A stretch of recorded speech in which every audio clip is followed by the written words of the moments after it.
Hello दोस्तों, नमस्कार। Cell cycle की सीरीज में अगला जो हमारा आज का जो टॉपिक आपसे डिस्कशन करने को रहेगा, जो हम आज आपसे चर्चा करेंगे, वो है सेल डिवीज़न के बारे में, या इसे हम कह सकते हैं सेल साइकिल। सेल साइकिल होती क्या है? It is a series of event. ये एक सीरीज ऑफ इवेंट है, मतलब इसमें बहुत सारे घटनाक्रम होते हैं जिसके अंदर जीनोम डुप्लीकेट होते हैं, जीनोम डुप्लीकेट और सिंथेटिक सिंथेसाइज अदर कॉन्स्टिट्यूट्स, है ना, और बहुत सारे कंस्टिट्यूट सिंथेसाइज होते हैं।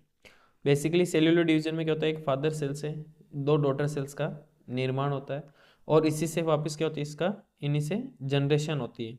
तो ये जो सीरीज ऑफ इवेंट है, यही क्या कहलाता है? सेल साइकिल कहलाता है। तो इसके अंदर हमें पता है कि सेल्स के अंदर बहुत सारे ऑर्गेनेल होते हैं, न्यूक्लियस होता है, राइबोसोम्स होते हैं, एंडोप्लाज्मिक रेटिकुलम, माइटोकॉन्ड्रिया होता है। तो same as it is in daughter cells के अंदर ट्रांसफर करने के लिए, क्योंकि सेल साइकिल और सेल का डिवीजन होना असेंशियल होता है, क्योंकि आपकी ग्रोथ के लिए ये सिग्निफिकेंट है।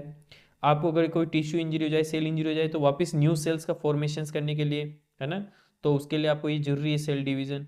अगर नहीं होगा तो फिर वो घाव भरेगा भी नहीं, है ना। तो इस तरह से जरूरी है। और जनरेशन आगे ग्रोथ करने के लिए, ट्रांसफर करने के लिए, वो तो होता मियोसिस, पर सेल का डिवीजन तो होता ही ना, सेल साइकिल तो उसी में भी चलती है। तो सेल डिवीजन की अगर आप डेफिनेशन कहेंगे तो it's time refer to the formation of daughter cell and its further division. क्या है? टाइम एक ऐसा टाइम है refer to formation of daughter cell and its further division. क्या है?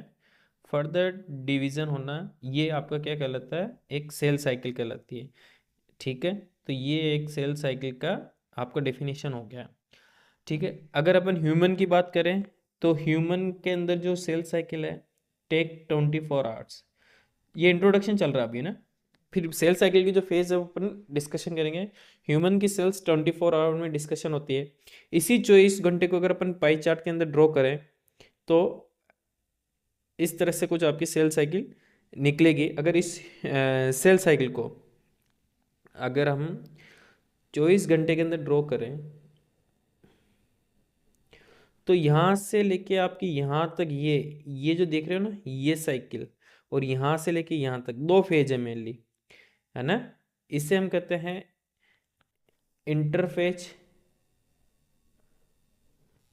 और ये जो बाकी की है ये एम फेज, माइटोसिस फेज।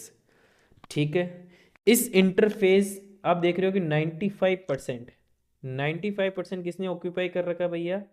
आपकी इंटरफेज ने ऑक्यूपाई कर रखा है। और बाकी की 5% आपकी किसने ऑक्यूपाई कर रखी है?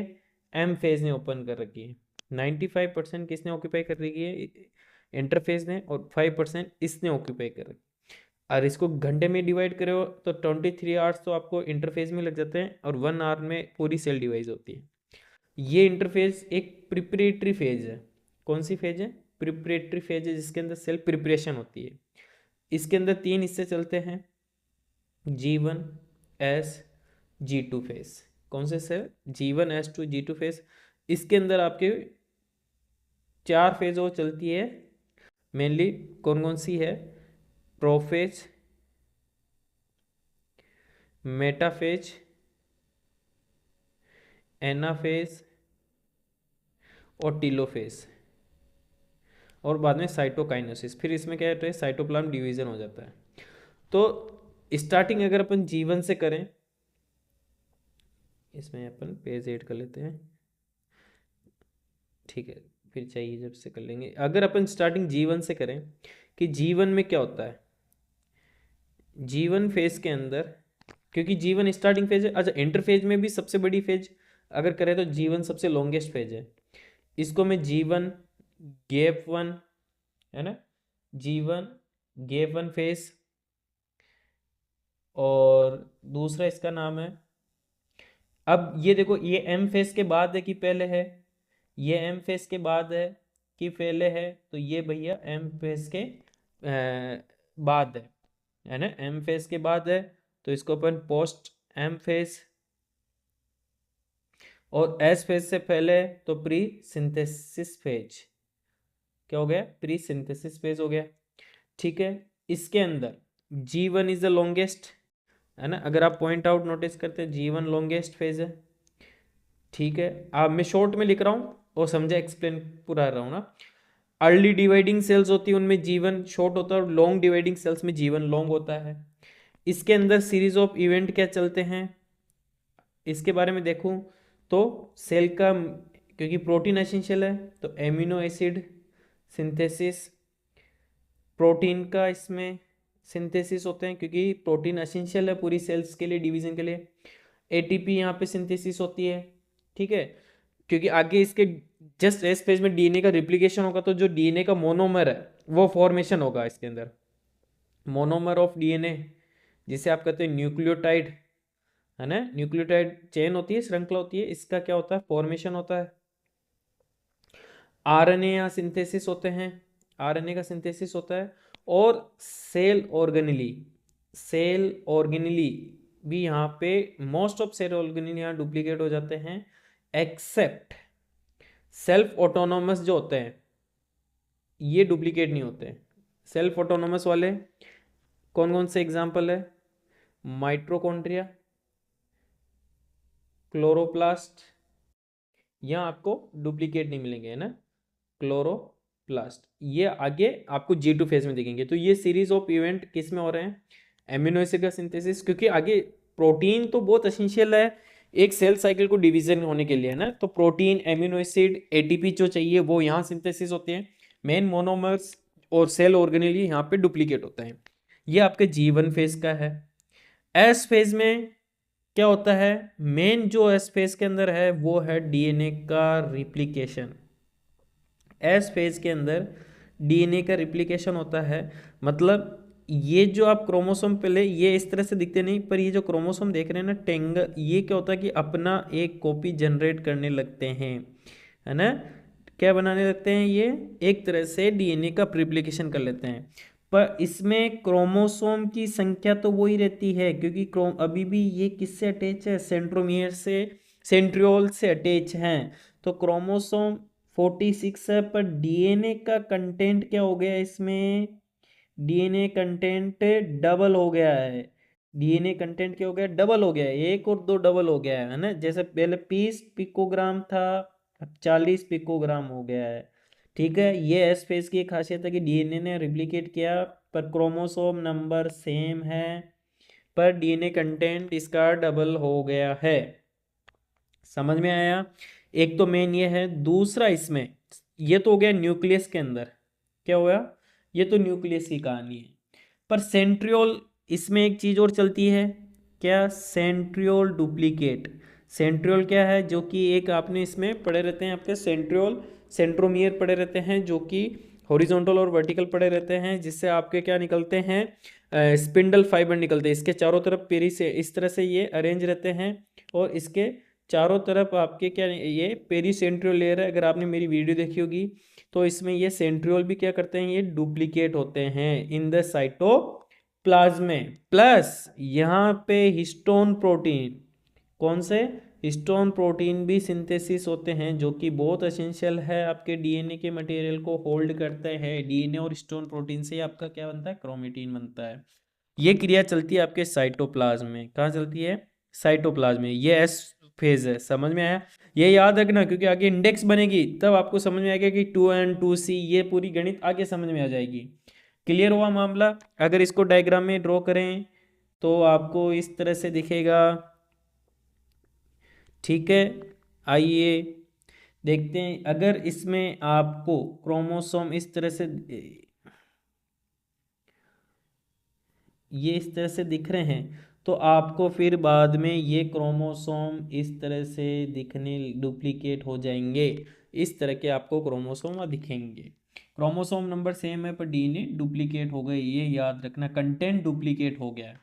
नेक्स्ट जो फेज है G2 फेज, मायोसिस से पहले है, प्री मायोसिस है दूसरा नाम, और synthetic post synthetic, S phase के बाद है तो ये पोस्ट सिंथेटिक फेज है। इसके अंदर जो आरएनए और हिस्टोन प्रोटीन जो रिज्यूम हो गए थे एस फेज में, वो वापस अगेन फॉर्मेशन। सेल ऑर्गेनिली जो अपन ने कहा था कि वो जो सेल्फ ऑटोनोमस है वो डुप्लीकेट, और बाकी जो बचे कुछ और डुप्लीकेट हो जाते हैं, है ना। और यहाँ पे ट्यूबुलिन प्रोटीन का फॉर्मेशन होता है, ट्यूबुलिन सिंथेसिस, है ना। माइक्रो ट्यूब्यूल जो होती है ट्यूबुलिन प्रोटीन सिंथेसिस होती है। बराबर समझ में आ गया। सेल ऑर्गेनिली जिसमें स्पेशल माइटोकॉन्ड्रिया, गोल्जी और क्लोरोप्लास्ट, ये आपके इसमें सिंथेसिस होते हैं। एक चीज हमेशा ध्यान रखना, ये सेल साइकिल एक बार ड्रॉ करूं मैं तो हमने जो देखा कि ये अपन ने अभी तक ये जो देखा G1